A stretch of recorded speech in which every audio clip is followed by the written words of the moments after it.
दोस्तों ये सच्ची घटना कुछ साल पुरानी है। गोपाल नाम का एक आदमी ट्रैक्टर पर सवार होकर अपने किसी रिश्तेदार के गांव जा रहा था। जून का महीना था और भीषण गर्मी पड़ रही थी।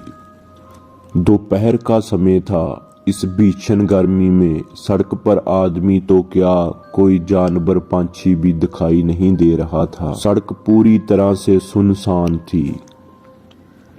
गोपाल अपनी ही धुन में ट्रैक्टर पर सवार होकर जा रहा था। गोपाल ने दूर से देखा कि कोई औरत लाल कपड़े पहनी हुई सड़क के किनारे पर खड़ी है। गोपाल उसे देखकर सोचने लगा, अरे इतनी भीषण गर्मी में सुनसान सड़क पर ये अकेली औरत क्या कर रही है। गोपाल को थोड़ा सा अजीब लगा। जब गोपाल उस लाल कपड़े पहनी हुई औरत के पास पहुंचा तो उसने हाथ से रुकने का इशारा किया। गोपाल ने अभी ट्रैक्टर रोका ही था। इससे पहले गोपाल कुछ पूछता, वह लड़की ट्रैक्टर की सीट पर बैठ गई। गोपाल थोड़ा सा घबरा गया। घबराहट की वजह से गोपाल ने बिना पूछे ट्रैक्टर को आगे बढ़ा लिया। गोपाल उसका चेहरा देखने की कोशिश कर रहा था, लेकिन उसने एक बड़ा सा घूंघट ओढ़ रखा था, अपनी गर्दन नीचे झुकाई हुई थी। उस औरत की खामोशी और सड़क की खामोशी माहौल को और भी खौफनाक बना रहे थे। जैसे ही गोपाल ने अपने रिश्तेदार के घर की ओर ट्रैक्टर को मोड़ा, वह औरत अचानक से गायब हो गई। ये सब देखकर गोपाल के डर के मारे हाथ पैर फूलने लगे और उसने जल्दी से ट्रैक्टर को अपने रिश्तेदार के घर के अंदर किया। गोपाल अभी पसीने से भीगा हुआ डर के मारे अंदर जाकर बैठा ही था कि अचानक गोपाल के रिश्तेदार की भैंस मर गई। ये सब देखकर सभी लोग हैरान हो गए। ये भैंस को क्या हो गया? ये अचानक कैसे मर सकती है? फिर गोपाल ने अपने साथ घटी खौफनाक घटना के बारे में रिश्तेदार को बताया। गोपाल का रिश्तेदार भी घबरा गया।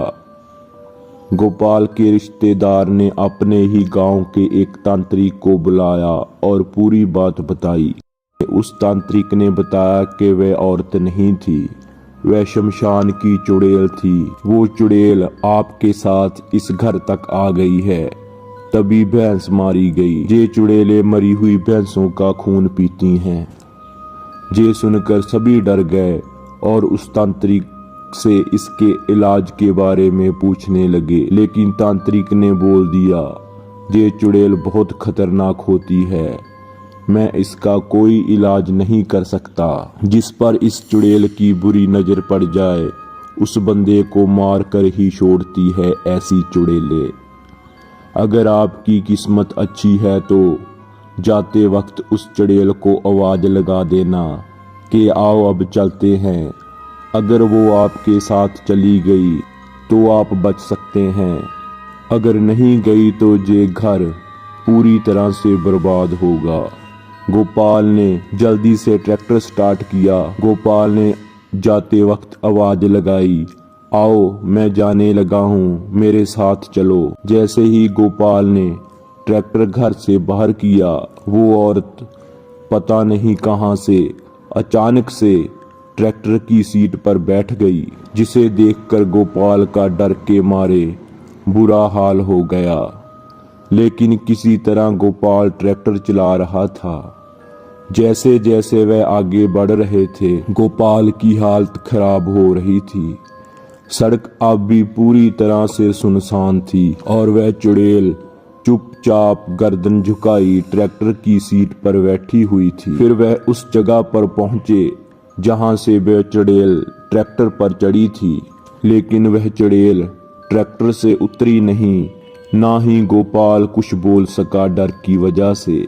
जब वह थोड़ा आगे गए तो वह चुड़ैल अचानक से गायब हो गई। गोपाल बड़ी मुश्किल से घर में पहुंचा। फिर गांव वाले लोग बताते हैं कि वो चुड़ैल गोपाल के साथ ही उसके घर तक आ गई थी। गोपाल को सभी तरफ लाल कपड़े पहनी और दिखाई देने लगी वो गलियों में डर के मारे पागलों की तरह घूमने लगा और धीरे धीरे गोपाल पागल हो गया।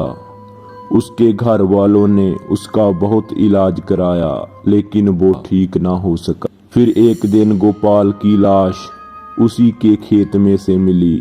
इस घटना के बाद कुछ दिनों के लिए पूरा का पूरा गांव डर के मारे अपने घरों से बाहर नहीं निकल पाया। लेकिन गोपाल की मौत के बाद वो चुड़ैल कभी किसी को दिखाई नहीं दी और ना ही कोई उसका शिकार बना।